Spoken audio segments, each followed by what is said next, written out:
Hello and a very warm welcome to all of you. Here we are back again with class 3 of this complete comprehensive coverage of polity by me Atharva Dixit.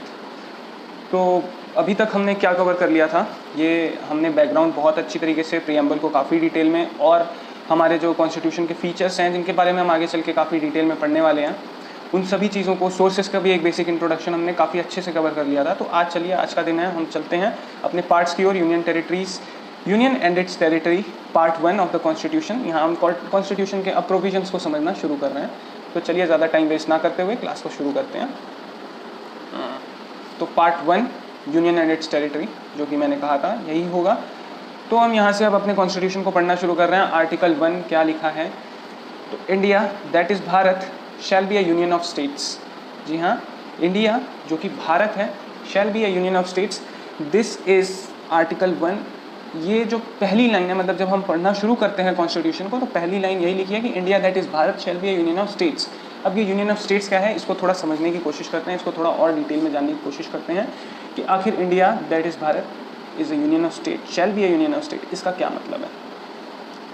तो the term union was suggested by doctor B.R. Ambedkar which indicates two things. ये दो चीज़ों को indicate करता है. First, Indian union is not a result of agreement of independent and sovereign states. ऐसा नहीं है कि जो यूनियन ऑफ इंडिया है वो एक अग्रीमेंट का नतीजा है, मतलब कि वैसे ये सोवरेन और इंडिपेंडेंट स्टेट्स हैं, इन्होंने अग्रीमेंट किया हुआ है कि yes we are under Union of India. और जिस तरीके से हम देख सकते हैं, जैसे प्रिंसली स्टेट्स वगैरह का था, एक सब्सिडरी अलायंस चलता था कि भाई चलो हम वी वॉन्ट इंटरफेयर. अंग्रेज कहते थे कि हम आपके उसके अंदर, प्रिंसली स्टेट्स के अंदर इंटरफेयर नहीं करेंगे, एडमिनिस्ट्रेशन आप करो, बट एक सब्सिडी आपको हमें देनी पड़ेगी. और वो काफ़ी मोटा अमाउंट चार्ज करते थे वहाँ पे. और एक मतलब उन्हें तो सिर्फ इतना मोटिव था कि देखो हमें इनसे रेवेन्यू लेना है और एडमिनिस्ट्रेशन पे कौन खर्च करे.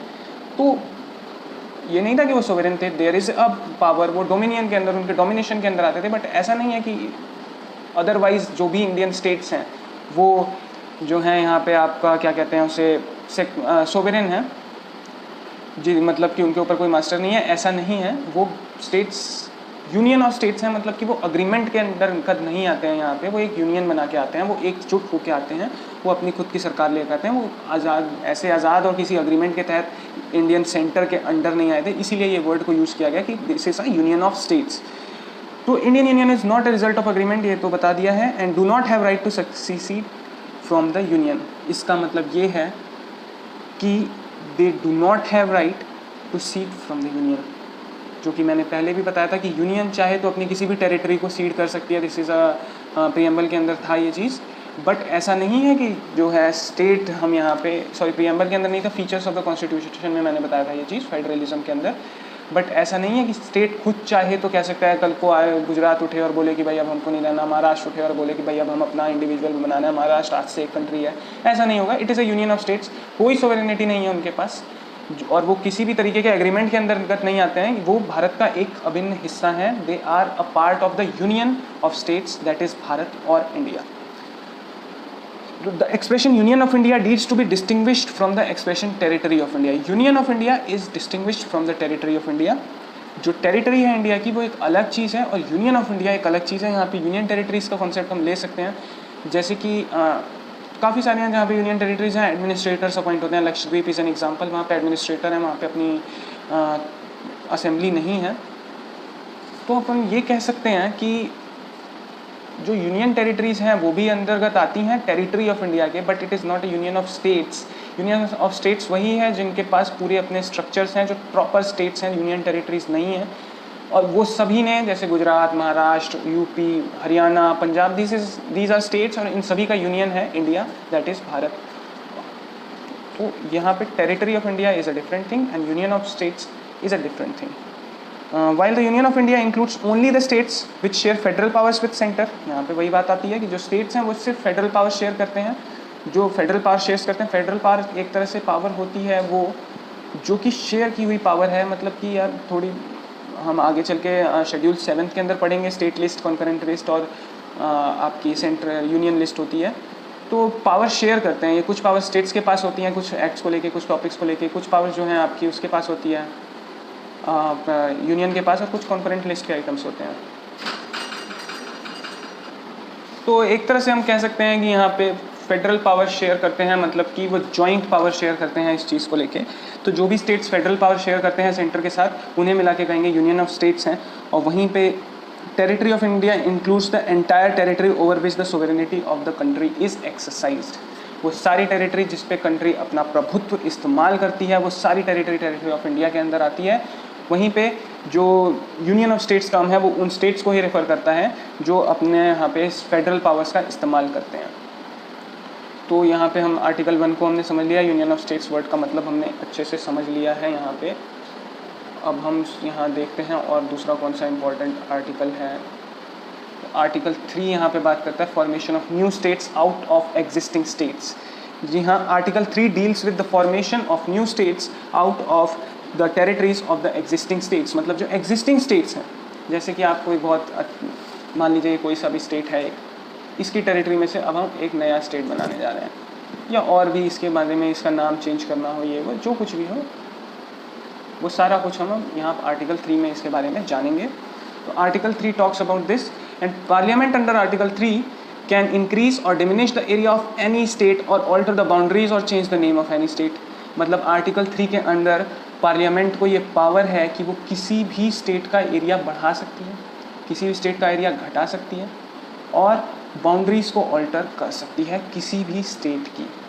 ये आपने बहुत बार एग्जांपल देखा होगा, काफ़ी बार आप रीऑर्गेनाइजेशन स्टेट्स देखते हैं। 2014 में रिसेंट एग्जांपल, अभी Telangana is the most recent example, I think 2014 में अभी तेलंगाना ही हुआ है।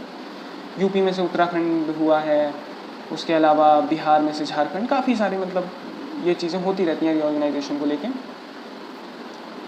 Indian Constitution empowers the Parliament to alter the territory or names etc. of the states without their consent or concurrence। मतलब यहाँ की स्टेट से पूछने की कोई ज़रूरत नहीं है पार्लियामेंट को। मैंने पहले ही कहा है यूनिटरी बायस है, फेडरलिज्म है, बाइकैमरलिज्म है, बट यूनिटरी बायस है, सेंटर को ज़्यादा पावर्स हैं। तो यहाँ पे ये सिंपल सी एक बात दिखाई देती है इस आर्टिकल के इस सेक्शन के थ्रू कि पार्लियामेंट चाहे तो बिना पूछे भी आप स्टेट का बाउंड्रीज़ को ऑल्टर कर दिया। मतलब कि यहाँ पे स्टेट्स को पूछने की ज़रूरत नहीं है। अभी हम आगे प्रोसीजर भी देखेंगे, बट यहाँ पे आर्टिकल 3 ये सिंपल सी स्टेटमेंट कहता है कि कैसे न्यू स्टेट्स बनाने के लिए पार्लियामेंट से परमिशन लेने की ज़रूरत नहीं है पार्लियामेंट को स्टेट्स से। ठीक है। The Indian constitution empowers the parliament to alter the territory or names without their consent. Thus it is clear that the very existence of a state depends upon the sweet will of the centre. ये जैसा कि मैंने कहा कि existence of the state depends upon the sweet will of the centre. इसके बाद हम यहाँ पे बात करते हैं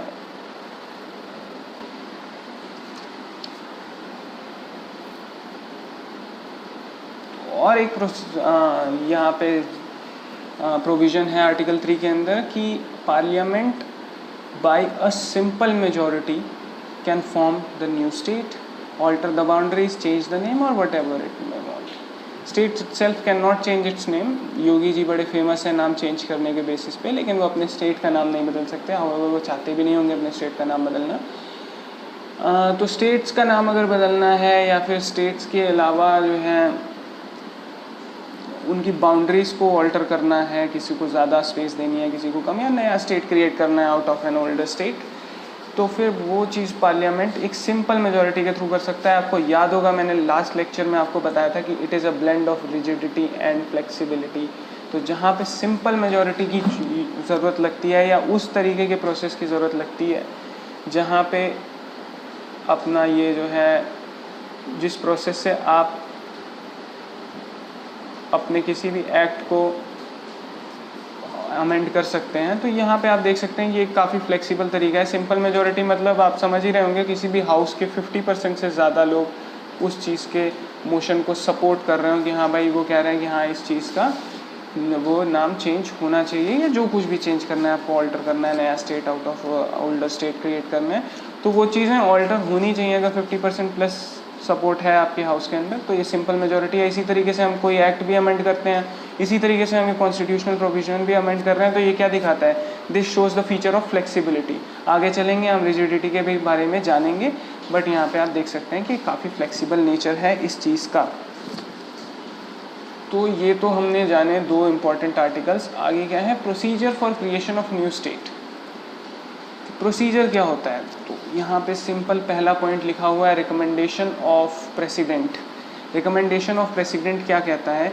parliament can form new states, alter the area boundaries or names of the existing states by law pass by a simple majority. ये मैंने आपको अभी बताया सिंपल मेजोरिटी का। No bills for the formation of new states or alteration of the boundaries or names of the existing states shall be introduced in either house of the parliament except on the recommendation of the president. मतलब बिना president के recommendation के आप इस तरीके का कोई भी बिल नहीं आप जो है ला सकते हैं, प्रेजेंट कर सकते हैं, इंट्रोड्यूस कर सकते हैं पार्लियामेंट के अंदर। आपको प्रेसिडेंट की रिकमेंडेशन गवर्नमेंट को चाहिए कि अगर आप इस तरीके का कोई भी बिल को इंट्रोड्यूस करना चाहते हैं पार्लियामेंट के अंदर फॉर एनी स्टेट की, हम कुछ भी चेंज करना चाहते हैं उसके अंदर, उसकी बाउंड्रीज, उसके ऑल्टर, तो there should be a recommendation of president कि यस प्रेसिडेंट को ये लगता है कि इस चीज़ की ज़रूरत है, इसलिए वो चाहते हैं कि इस मामले में संसद में हमारी पार्लियामेंट में चर्चा हो। तो ये चीज़ होनी ज़रूरी है, रिकमेंडेशन ऑफ द प्रेसिडेंट होना ज़रूरी है। तो यहाँ पे एक प्रेसिडेंट के हाथ में पावर दी गई है इस चीज़ को लेकर, और सही भी है एक तरीके से। सही तो सब कुछ है, देखिए कॉन्स्टिट्यूशन में हम कौन होते हैं कहने वाले की कोई चीज़ गलत है, काफ़ी कॉम्प्रिहेंसिव डॉक्यूमेंट है। बट येस, प्रेसिडेंट के हाथ में ये पावर दी गई है कि भाई वो रिकमेंड करेंगे तभी किसी स्टेट का, ऐसे नहीं कि आपकी किसी भी प्रकार से इच्छा हो रही है, आपको लग रहा है there is a president who should recommend that yes there is a need of the change of name, change altering of boundaries or etc, any such kind of thing, and there should be a bill introduced in the parliament for the same. Reference to the state legislature, अभी देखिए मैंने आपको पहले कहा था कि वो अपने बिल पे बदल सकती है, अब यहाँ पे ये पॉइंट लेकिन उसके कॉन्ट्राडिक्शन में आ रहा है कि रेफरेंस टू स्टेट लेजिस्लेचर, इसको समझने की कोशिश करते हैं। The president before introducing the bill in the parliament shall refer it to the concerned state legislature for its opinion within a specified limit of time. जी हाँ, reference to state legislature ये बहुत ज़रूरी है कि भाई आपको president को इंट्रोड्यूस कराने से पहले, रिकमेंडेशन देने से पहले उस स्टेट लेजिस्लेचर के रेफरेंस के लिए उस प्रपोज़ल को वहाँ भेजना पड़ेगा। जैसे अगर यूपी की विधानसभा है, उसका नाम चेंज करना है, बाउंड्रीज ऑल्टर करनी है, या आंध्र प्रदेश है या तेलंगाना है या और कोई भी स्टेट है जिसकी बाउंड्रीज़ को ऑल्टर करना है, नाम बदलना है या और कोई भी बात है, उसकी रिकमेंडेशन देना चाहते हैं राष्ट्रपति, तो पहले वो उसके स्टेट लेजिस्लेचर वहाँ की विधानसभा में भेजेंगे कि भाई इस तरीके का हम मोशन लाना चाहते हैं, इस तरीके का बिल इंट्रोड्यूस करना चाहते हैं हम पार्लियामेंट के अंडर, तो उस पर वो आप रेफ़र कीजिए और आप अपनी राय दीजिए। However it is not necessary कि आप उनकी राय से सहमत, मतलब वो राय दें और उसमें अपनी सहमति दें तभी ये पॉइंट बनेगा। आप ऐसे भी इस चीज़ को यहाँ पे चला सकते हैं कि उन्हें नहीं भी सहमति है बट स्टिल प्रेसिडेंट को लगता है करना चाहिए तो वो कर सकते हैं, बट फिर भी आप एक रेफरेंस के लिए लेंगे क्योंकि इससे आपको एक आइडिया मिलेगा। देखो, स्टेट लेजिस्लेचर वहाँ के स्टेट के लोगों का रिप्रेजेंटेटिव्स होते हैं, उन्होंने अपने एमएलए चुने होते हैं, तो उनके लोगों से, रिप्रेजेंटेटिव से, हर रिप्रेजेंटेटिव से इस तरीके के कदम से पहले एक बार ही पूछ लेना चाहिए। However it is not important कि उनकी राय है क्या, स्टिल कहीं उनका एक ऐसा पॉइंट निकल के आए जो राष्ट्रपति मिस कर रहे हो तो वो दिख जाएगा उन्हें, इसलिए ये किया जाता है कि रेफरेंस है। यही पॉइंट्स यहाँ पे लिखे भी हुए हैं कि if the state legislature does not give its opinion within the specified time limit, the time limit may be extended or the bill may be introduced even if the opinion has not come। अच्छा, ये भी हो सकता है कि opinion आया ही नहीं time limit के अंदर, तो दो रास्ते होंगे राष्ट्रपति के पास कि या तो वो एक्सटेंड कर देंगे कि भैया चलो 10 दिन और ले लो, 15 दिन और ले लो, एक बार ये रेफरेंस करके अपना ओपिनियन बता दो, और अगर नहीं तो वो चाहेंगे तो बोलेंगे छोड़ो, नहीं आपको ओपिनियन देना है अपना, मत दो, मैं ये कार्य कर रहा हूँ।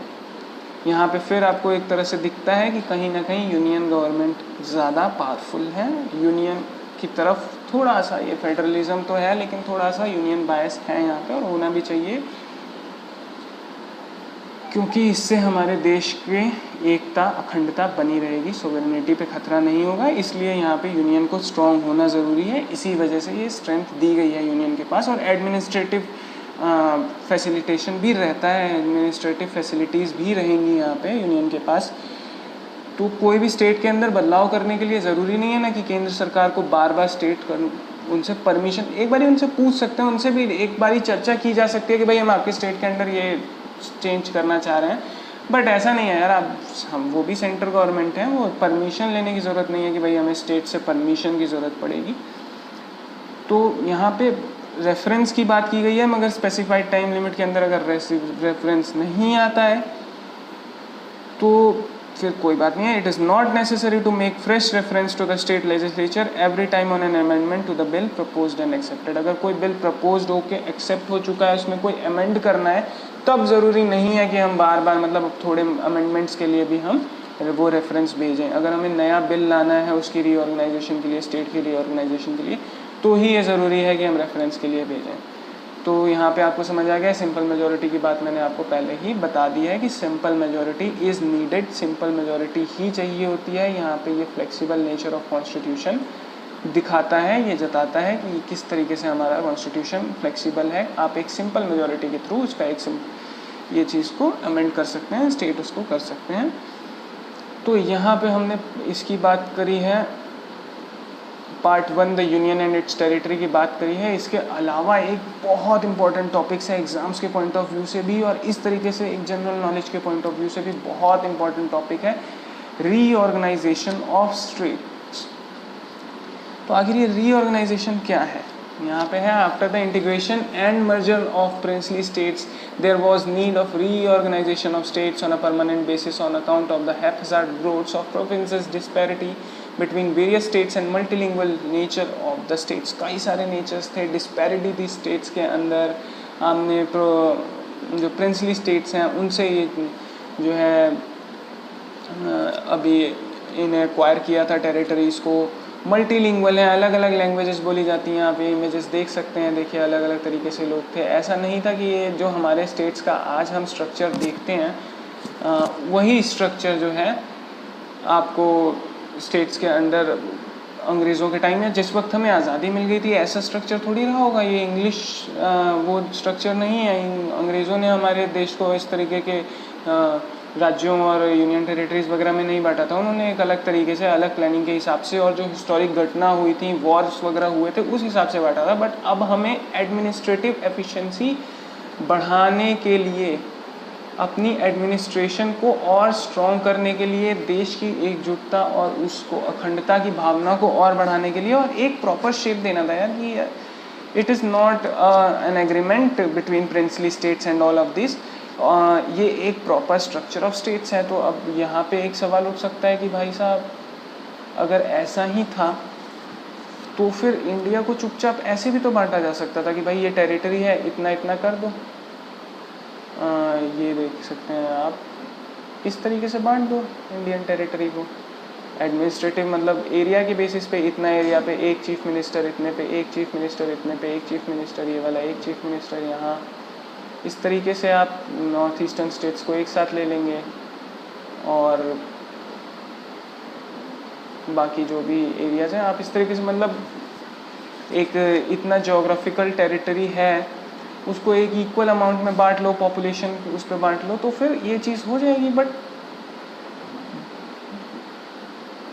ये कहीं ना कहीं हमारी डाइवर्सिटी को जस्टिफाई नहीं करता है. हम लिंग्विस्टिक तौर पे अलग हैं. रिलीजन्स की जो डेंसिटी है किसी स्टेट के अंदर, आपको ज़्यादा आप क्रिश्चियंस मिलेंगे, कहीं पे आपको हिंदूज़ कम मिलेंगे माइनॉरिटी में, कहीं आपको मुस्लिम्स की संख्या ठीक ठाक रहेगी. तो it keeps on changing. Wait a minute.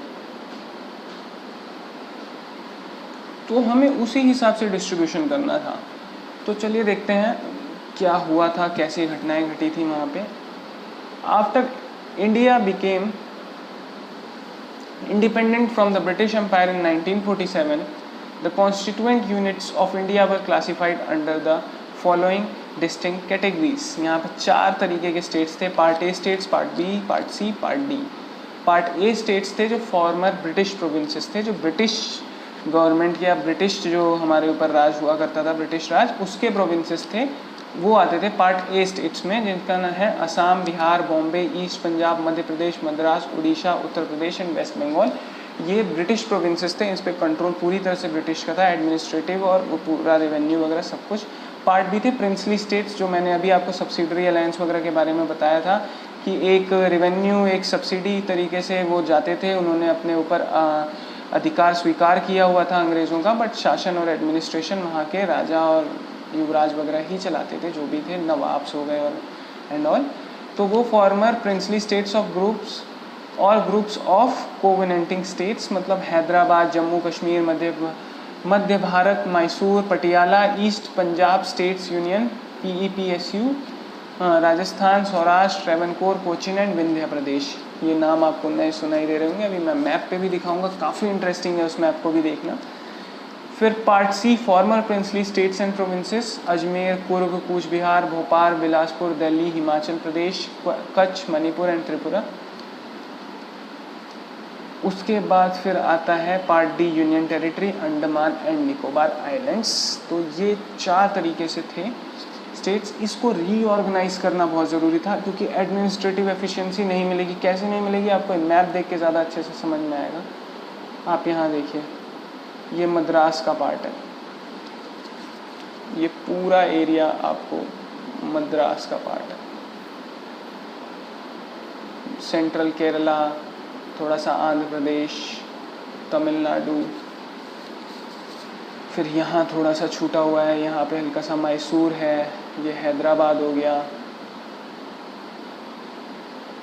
तो आप यहाँ पे इस चीज़ को नोटिस कर सकते हैं कि कितना अनइवनली डिस्ट्रीब्यूटेड है। ये लास्टली जो वॉर्स हुए हैं, जिस तरीके से, जिस क्रोनोलॉजी में अंग्रेज़ों ने जो है ये टेरिटरीज़ को जीता, उसी क्रोनोलॉजी में उन्होंने इसे बना दिया। फिर उन्होंने अपने यूजेज के तौर पे ये देखिए, कोस्टल एरियाज़ हैं पूरे, ये पूरा इन्होंने बॉम्बे प्रोविंस बनाया हुआ है। यहाँ पे एक छोटा सा छोड़ दिया है, यहाँ पे गुजरात का नामो निशान नहीं है, यहाँ पे सौराष्ट्र है, थोड़ा सा कच्छ है। फिर राजस्थान अलग है पूरा, और ये देखो राजस्थान में अजमेर अलग हो रखा है। ये विंध्य प्रदेश है, थोड़ा सा विंध्य प्रदेश के नीचे मध्य प्रदेश, ये भोपाल अलग है, मध्य भारत है ये अलग, उड़ीसा, उत्तर प्रदेश। अब यहाँ पे पंजाब की साइड में चलते हैं, यहाँ पे देखिए PPSU, ये रहा पूरा टूटा फूटा सा है। ये हिमाचल प्रदेश, थोड़ा सा इधर, थोड़ा सा इधर। तो इसको एडमिनिस्टर करने में, यहाँ पे गवर्नमेंट्स बनाने में, पुलिस वगैरह की भी सिस्टम्स देने हैं आपको, सभी स्टेट्स को इन सबको हैंडल करने में बड़ी दिक्कत आएगी, बॉर्डर्स और ये सब को। तो हमें इसे ठीक तरीके से रीऑर्गेनाइज करना था। नॉर्थ ईस्ट के साइड पे देखें तो ये पूरा आसाम ही है, मणिपुर, त्रिपुरा, सिक्किम, बस और कोई स्टेट यहाँ पे अभी नहीं है एग्जिस्टेंस में। ये उस टाइम का मैप है जब रीऑर्गेनाइजेशन नहीं हुआ था, जब हमें इंडिपेंडेंसी मिली थी, अंग्रेज़ों के टाइम का मैप है। तो फिर यहाँ पे फिर बात उठी कि कैसे रीऑर्गेनाइज किया जाए। इतनी डाइवर्स कंट्री है, इसको कैसे रीऑर्गेनाइज कर सकते हैं हम। काफ़ी चीज़ों के बेसिस पे, हम बहुत सारे बेसिस आए। तो उसमें एक चर्चा हुई कि भाई साहब लिंग्विस्टिक बेसिस पे करते हैं। ये क्यों हुआ? क्योंकि जो डिफरेंसेस थे वो या तो रिलीजन को लेके थे, या तो कास्ट को लेके थे। और अगर रिलीजन और कास्ट को हम सेपरेशन का बेसिस बनाते हैं तो कहीं ना कहीं सुपीरियरिटी और इन्फीरियरिटी वाली बात आती है। रिलीजन को भी हर कोई एक दूसरे से फिर दुश्मनी बढ़ेगी, वहाँ पे भाईचारे की भावना नहीं रहेगी अगर हम रिलीजन के बेसिस पे बांट दें। तो रिलीजन तो कोई बेस ही नहीं था। अभी हमने पाकिस्तान के अंदर इतना खून खराबा देखा था, पाकिस्तान वाले पार्टीशन के अंदर, तो वो तो कोई मतलब ही नहीं बनता था कि हम अपने देश के अंदर रिलीजन के बेसिस पे स्टेट्स को बांटें। दूसरी बात रही कास्ट और उन सब चीज़ों की, तो वो कहीं ना कहीं एक सोशल उसको बढ़ावा देते थे, जो सही बात नहीं थी। एक सामाजिक कुरीति को बढ़ावा देते थे, जो कि ठीक बात नहीं है, क्योंकि कास्ट वगैरह पे इक्वालिटी नहीं मानते थे। तो सबसे अच्छा तरीका था लिंग्विस्टिक बेसिस पे कि भाई इस एरिया में लोग बहुत ज़्यादा तमिल बोलते हैं, इस एरिया में तमिल बोलते हैं, यहाँ तेलुगु बोलते हैं, इसको अलग कर सकते हैं, यहाँ पे अलग किया जा सकता है। इस पूरे एरिया को एक मध्य प्रदेश बनाया जा सकता है। Madhya Pradesh is not about वो लिंग्विस्टिक बेसिस पे नहीं हुआ है।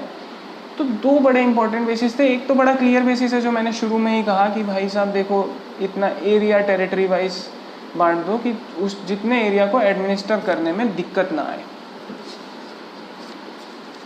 और एक अमाउंट ऑफ पॉपुलेशन हो। क्योंकि भाई हमने यूनियन ऑफ स्टेट्स इसको इसीलिए डिज़ाइन किया था, क्योंकि अब आप ये बताओ कि यहाँ पे आपकी गवर्नमेंट बैठी है यूनियन, और यहाँ से आपको यहाँ पे भी कवरेज चाहिए, यहाँ तक चाहिए, यहाँ तक चाहिए, यहाँ तक चाहिए, तो वो उतनी इफ़ेक्टिव, और ये यहाँ पे भी इफ़ेक्टिव एडमिनिस्ट्रेशन नहीं हो पाएगी। तो हम इसे छोटे छोटे स्टेट्स में डिवाइड कर सकते हैं, छोटे छोटे हिस्सों में, डिवाइड किया जा सकता है एडमिनिस्ट्रेशन के बेसिस पे, जहाँ पे सेंटर को ज़्यादा पावर रहेगी, सेंटर ही माई बाप रहेगा, मगर स्टेट्स भी उसे अपने अच्छे एडमिनिस्ट्रेशन, इफ़ेक्टिव एडमिनिस्ट्रेशन दे पाएंगे टेरिटरीज़ को। तो जोग्राफिकल बेसिस तो था ही, बट कहीं ना कहीं लिंग्विस्टिक बेसिस की भी बात उठ रही थी, ख़ास तौर पे सदर्न इंडिया के अंदर। तो लिंग्विस्टिक बेसिस की जब बात उठी तो वहाँ पे काफ़ी लोगों का मानना था कि लिंग्विस्टिक बेसिस यूनियन को कमज़ोर करेगा, और काफ़ी लोगों का मानना था कि linguistic basis should be there. तो फिर वहाँ पे कॉन्स्टिट्यूएंट असेंबली ने अपॉइंट किया था 1947 में। यहाँ ये हमारे कॉन्स्टिट्यूशन के इनैक्ट होने से पहले ही इस बारे में डिसीजन होने लग रहा था, चर्चा शुरू हो चुकी थी, क्योंकि ये बहुत ही ज़्यादा डिसरप्टेड मैप है। आप देख सकते हैं इस तरीके के ऑर्गेनाइजेशन में बड़ी दिक्कत आएगी, और ये अंग्रेज़ों ने, इंग्लिश मैन ने अपने कन्वीनियंस के हिसाब से और जो पुरानी डेमोग्राफीज़ थी, जो भी क्रोनोलॉजी के हिसाब से उन्हें जो भी टेरिटरी सीड करते गए वो लेते गए, और उन्होंने बहुत ज़्यादा एडमिनिस्ट्रेशन और पब्लिक वेलफेयर तो देखना नहीं था उन लोगों को। तो वो तो बस यही देखते थे कि कहाँ से वो अपना स्वार्थ पूरा कर सकें। तो हम उस मैप के थ्रू तो नहीं चल सकते थे, तो हमने वहीं पे 1947 में कॉन्स्टिट्यूएंट असेंबली ने क्या किया, एस.के. धार कमीशन, या फिर जिसे प्रोविंशियल लिंग्विस्टिक बेसिस, ऐसे ही कोई नाम था, मुझे याद नहीं आ रहा है, SK. Dhar commission is a more popular name. तो फिर वहाँ पे उन्होंने एस.के. धार कमीशन को यहाँ पे ये एस्टेब्लिश किया, अपॉइंट किया। एस.के. धार रिटायर्ड जज थे इलाहाबाद हाई कोर्ट के। 1947 में अपॉइंट किया गया एस.के. धार के चेयरमैनशिप के अंदर एक कमीशन, जिन्हें स्टडी करना था reorganisation of states on linguistic basis.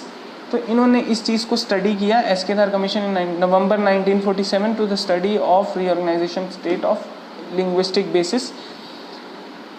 लेकिन वहाँ पे उन्होंने रिकमेंड किया था, एस.के. धार कमीशन ने, कि it should not be done. They didn't recommend कि हम लिंग्विस्टिक बेसिस पे डिवीजन करना चाहिए। और काफ़ी मुश्किल है, अगर हम ये सोचें कि पूरी कंट्री को हम लिंग्विस्टिक बेसिस पे डिवाइड करना चाहें तो बहुत मुश्किल हो जाएगी, क्योंकि ऐसा नहीं है कि बहुत ज़्यादा ही क्लियर डिवीज़न है लैंग्वेज का भी।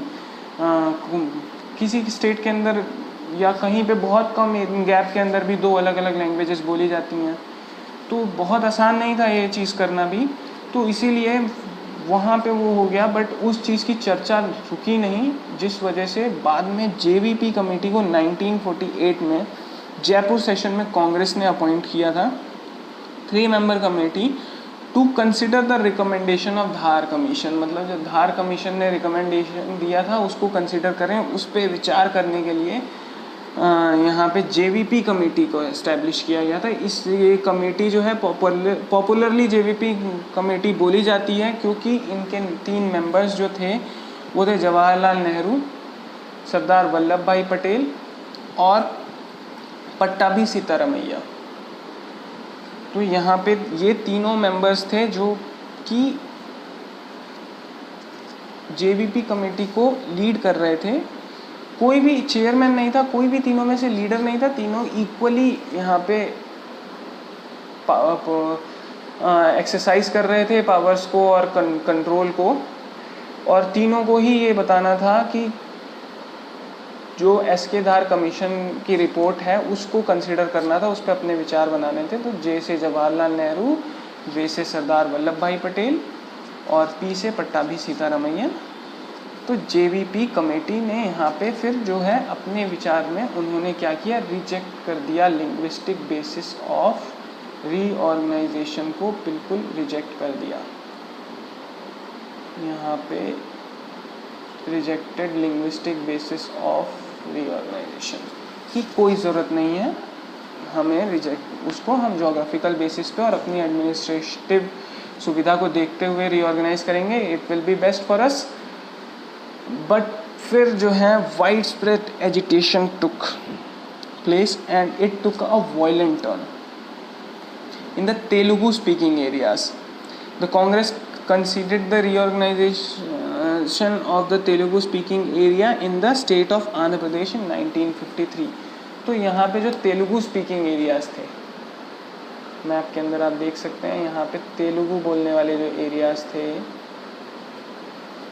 उन्होंने जो है वहाँ पे एजिटेशन थी, उन्होंने डिमांड किया हुआ था पहले ही कि भाई साहब हमें तो अपना वो चाहिए। और जब ये चीज़ जेवीपी कमेटी ने रिजेक्ट किया, जब ये पता चला कि आपको नहीं मिलने वाली है आप उस तरीके से, तो वहाँ पे वॉयलेंट टर्न ले लिया था उस चीज़ ने। और अभी इंडिया ने बहुत वॉयलेंस देखा हुआ था, तो कांग्रेस ने 1953 में डिसाइड किया कि there will be a state named Andhra Pradesh and Andhra will become the first state created on linguistic basis.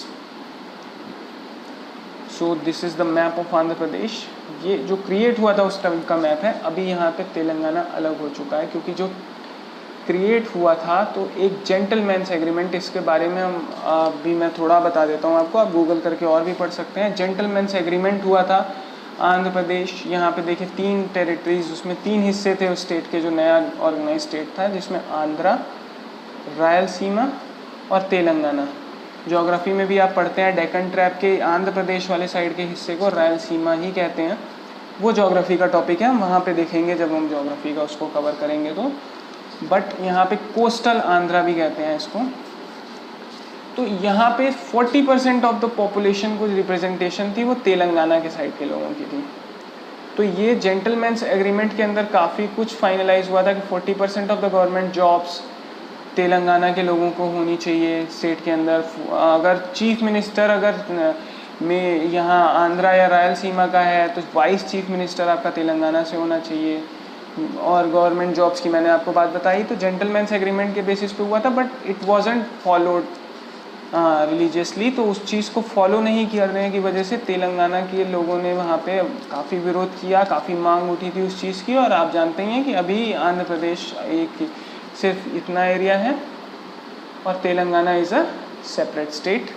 तो वो एक अलग स्टोरी है, वो बात की स्टोरी है, लेकिन वो भी रीऑर्गेनाइजेशन ऑफ स्टेट्स के अंडर आती है, या फिर वो भी वहाँ पे इस टॉपिक के अंदर पार्ट 1 के अंदर कवर होती है। काफ़ी सारी जगह कवर होती है, बट यहाँ पे आंध्रा के इसलिए इम्पोर्टेंस है क्योंकि लिंग्विस्टिक बेसिस को लेके हमने काफ़ी कमेटीज़ बना वगैरह के चर्चा की थी शुरू में ही। उस वजह से आंध्र प्रदेश को अलग किया गया था और उसमें से फिर तेलंगाना बाद में अलग हुआ था। वो मैंने बता दिया है आपको उस जेंटलमैन्स एग्रीमेंट के ठीक से लागू ना किए जाने की वजह से। उसके बाद फिर स्टेट रीऑर्गेनाइजेशन कमीशन बनाना पड़ा। अब ये क्यों बनाना पड़ा? क्योंकि जब एक स्टेट को आपके लिंग्विस्टिक बेसिस पे डिवाइड कर दिया गया तो फिर अब हर जगह से डिमांड उठने भी लग रही थी कि यार हमें भी लिंग्विस्टिक बेसिस पे, सब अपने अपने तरीके के डिमांड उठा रहे थे। तो अब स्टेट रीऑर्गेनाइजेशन अपने आप में एक चैलेंज हो गया। State reorganisation was quite a bit of challenge from the starting as well. तो एक कमीशन तो चाहिए था, उस मसले में सोच हो ही रही थी। बट यहाँ पे sir Syed Fazal Ali was the head of the States Reorganization Commission, which determined the boundaries of several Indian states in the 1950s. यहाँ पे 1953 के अंदर ये 1953 के अंदर जो है यहाँ पे सर सैयद फजल अली के हेड अंडर ये स्टेट्स रीऑर्गेनाइजेशन कमीशन शुरू हुआ था। और इन्होंने जो है एग्जॉस्टिव स्टडी करी 1955 तक, इस प्रॉब्लम की बहुत एग्जॉस्टिव स्टडी करी सारी, मतलब पूरी तरीके से, सिर्फ लिंग्विस्टिक बेसिस ही नहीं, पूरी तरीके से हर बेसिस पे क्या चीज़ें हैं कैसे हैं, उन्होंने फिर इस चीज़ को पूरी तरह से डीपली स्टडी करा। और फिर उन्होंने ये रिकमेंड किया in 1955 after nearly 2 years of study the commission recommended that India's state boundaries should be reorganized to form 14 states and 6 territories, जिसमें लिंग्विस्टिक बेसिस पे भी हैं। और मतलब पूरी एग्जॉस्टिव स्टडी करी थी उन्होंने, और पूरी स्टडी करने के बाद ये फैसला किया था। और इस तरीके से एक अच्छा एडमिनिस्ट्रेटिव स्ट्रक्चर हमारे कंट्री को मिल पाया था।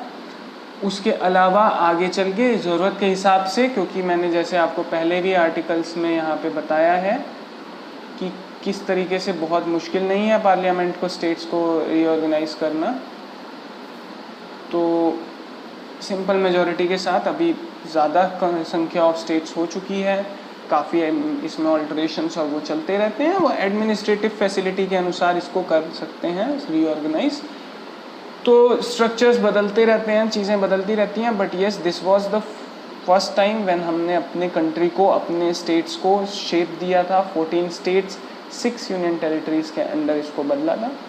तो दैट्स इट फॉर टुडे, इतना था यहाँ पे union and its territory part 1 के अंडर। कल अब हम नेक्स्ट क्लास के अंदर अब हम पार्ट 2 में जाएंगे, जो बात करता है आपके काफ़ी कमाल के मसले, काफ़ी गर्म मसले। गर्म तो नहीं कहूँगा यार मैं उतना, बट आजकल ज़्यादा चर्चा में है सिटीजनशिप के बारे में।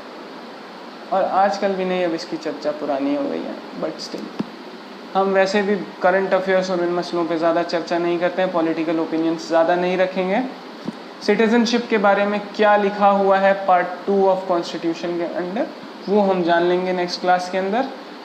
तब तक के लिए जय हिंद।